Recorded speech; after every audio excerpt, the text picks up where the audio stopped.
invite à suivre la lecture d'un texte tiré de l'Évangile selon Jean, dans ce qu'on appelle le prologue, très connu. Au commencement était le Verbe, et le Verbe était tourné vers Dieu, et le Verbe était Dieu. Il était au commencement tourné vers Dieu. Tout fut par lui, et rien de ce qui fut ne fut sans lui. En lui était la vie, et la vie était la lumière des hommes.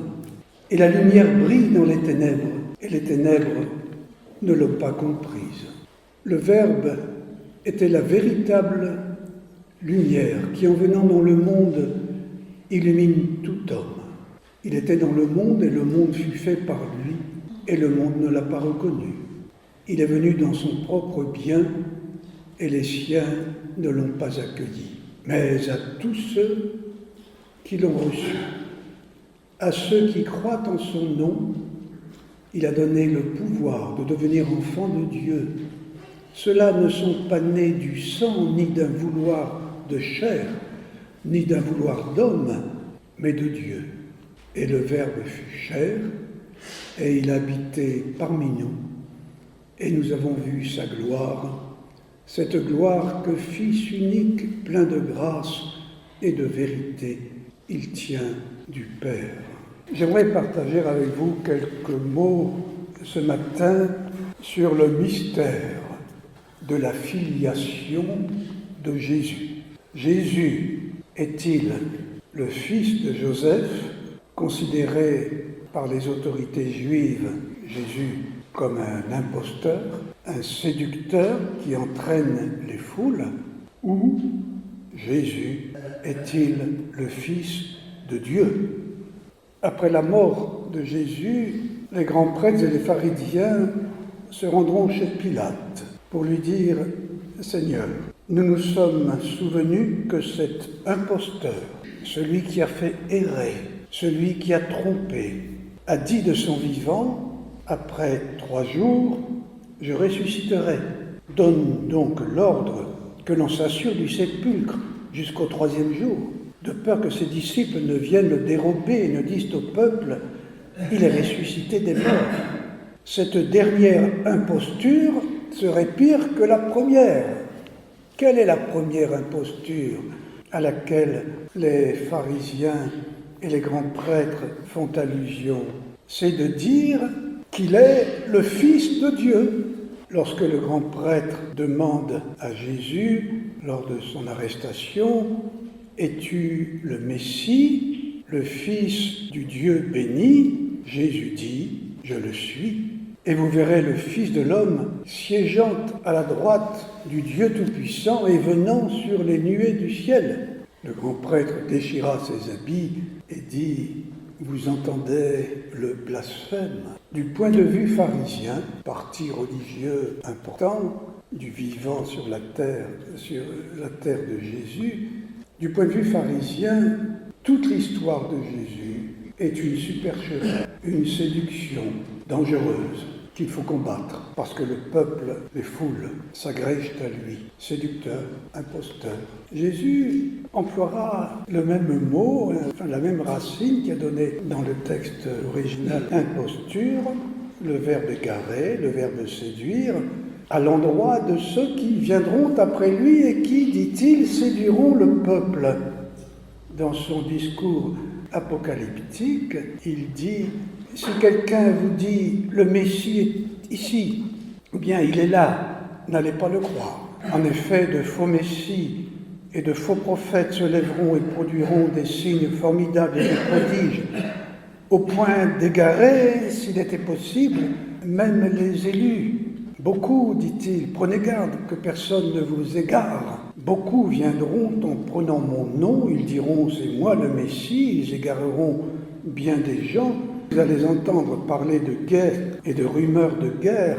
En effet, le livre des Actes des Apôtres, pour s'en tenir à l'histoire immédiate qui a suivi la mort et la résurrection de Jésus, il y eut un nommé Teudas, un nommé Judas le Galiléen, qui ont voulu entraîner les foules et plus tard en 135 après Jésus-Christ a nommé Bar Kokhba, s'est déclaré être le Messie. Le mystère de la filiation de Jésus. On pensait, ou on croyait, ou on comprenait que Jésus était le fils de Joseph. Vous avez lu, par exemple, dans l'Évangile selon Luc, que Jésus, à ses débuts, avait environ 30 ans, et il était, croyait-on, de Joseph. Puis on remonte la lignée de Joseph, fils de Élie, fils de Mathat, en ligne énatique, en ligne masculine. Au début de son ministère, dans la synagogue de Nazareth, où il prend la parole, tous lui rendent témoignage. C'est-à-dire que tous ont des dispositions favorables. Ils s'étonnent du message de grâce qui sort de sa bouche. Ils disent « N'est-ce pas là le fils de Joseph ?» Ils sont étonnés. Le récit parallèle à celui que je viens de lire chez Luc, récit parallèle de Matthieu, dit l'étonnement des gens, n'est-ce pas le charpentier, le fils de Marie et le frère de Jacques, de Jose, de Jude et de Simon? Ses sœurs ne sont-elles pas chez nous? Ses frères non plus, lit-on ailleurs, ne croient en lui. Le mystère de la filiation de Jésus a été perçu par Marie, sa mère, et Joseph, l'époux de Marie. Dans les évangiles de Matthieu et Luc, on dit les songes venant de Dieu que Joseph a eu. L'ange du Seigneur lui apparut en songe. Ne crains pas de prendre chez toi Marie, ton épouse. Ce qui a été engendré en elle vient de l'Esprit Saint. Elle enfantera un fils auquel tu donneras le nom de Jésus, car c'est lui qui sauvera son peuple de ses péchés. Marie garde dans son cœur ce que les bergers venus adorer l'enfant lui racontent. Elle-même a reçu la visite de l'ange pour lui dire « La puissance du Très-Saint te couvrira de son ombre ». Et il nous est dit que tout cela, elle le méditait dans son cœur. Plus tard, lorsque Jésus a 12 ans et qu'il est au temple de Jérusalem, entouré des docteurs, des enseignants qui sont étonnés, il nous est dit aussi que Marie gardait tous ces événements dans son cœur. Joseph et Marie ont perçu, Joseph par les songes reçus, Marie par la visite de l'ange, et ces choses gardées dans son cœur secrète, que Jésus n'était pas seulement un être de chair mortelle comme nous le sommes. Le mystère de la filiation de Jésus dépasse toute intelligence humaine, même la plus ouverte à la parole de Dieu. Pensez à Nicodème, religieux, pharisien, notable, qui vient voir Jésus la nuit et lui dit « Nous savons que tu es un maître qui vient de la part de Dieu, pas plus, car personne ne peut opérer les signes que tu fais si Dieu n'est pas avec lui. » Et Jésus prend vite la parole et parle de la naissance d'en haut, la naissance de l'esprit. Il lui dit ce qui est né de la chair est chair, mais quelqu'un qui naît de l'esprit est esprit. Et il ajoute, mais quand même, tu es maître, tu es docteur, enseignant en Israël et tu ne sais pas ça. Plus tard, avec Joseph d'Arimathée, Nicodème ensevelira Jésus, portant un mélange de myrrhe et d'aloès d'environ 100 livres, c'est-à-dire un peu plus de 32 kilos. Le mystère de la filiation de Jésus n'est recevable dans le cœur humain que par une révélation d'en haut. C'est par une révélation de Dieu que Simon Pierre, confesse que Jésus est le Fils de Dieu. Jésus interrogeait ses disciples au dire des hommes, qui est le Fils de l'homme? Ils disent, pour les uns, Jean-Baptiste, pour d'autres, Élie, pour d'autres encore, Jérémie ou l'un des prophètes. Il leur dit, et vous, qui dites-vous que je suis?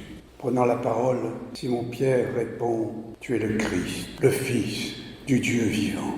Reprenant alors la parole, Jésus lui déclare, heureux es-tu, Simon-Pierre, fils de Jonas. Ce ne sont pas la chair et le sang qui t'ont révélé cela, mais mon Père qui est dans les cieux. Et moi je te déclare, tu es Pierre, et sur cette pierre, la confession que tu viens de faire, je bâtirai mon Église, et la puissance de la mort n'aura pas de force contre elle, c'est-à-dire le séjour des morts ne pourra retenir dans la mort les membres de la communauté rassemblés par Jésus.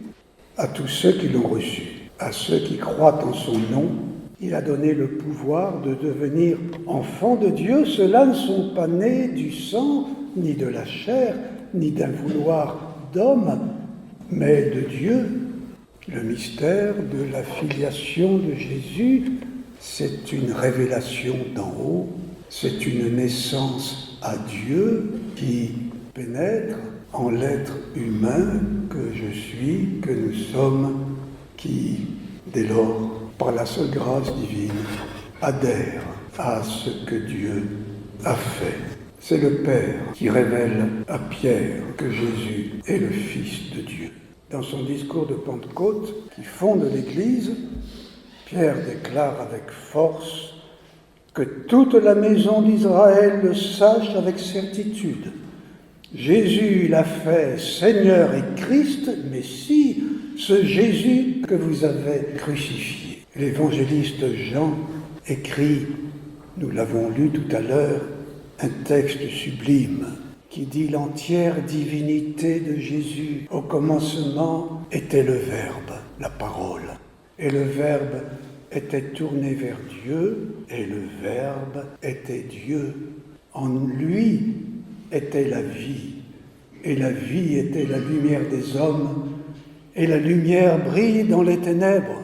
Dans sa première lettre, l'apôtre Jean, le même auteur que celui de l'Évangile, écrit « Je vous ai écrit tout cela pour que vous sachiez que vous avez la vie éternelle, vous qui avez foi au nom du Fils de Dieu. » Beaucoup de gens croient en Dieu, c'est autre chose de croire en Jésus-Christ, Fils de Dieu, Sauveur.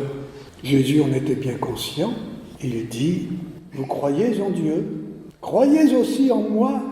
Dans la maison de mon Père, il y a beaucoup de demeures. » Je termine le mystère de la filiation de Jésus. Jésus n'est pas le fils de Joseph, époux de Marie.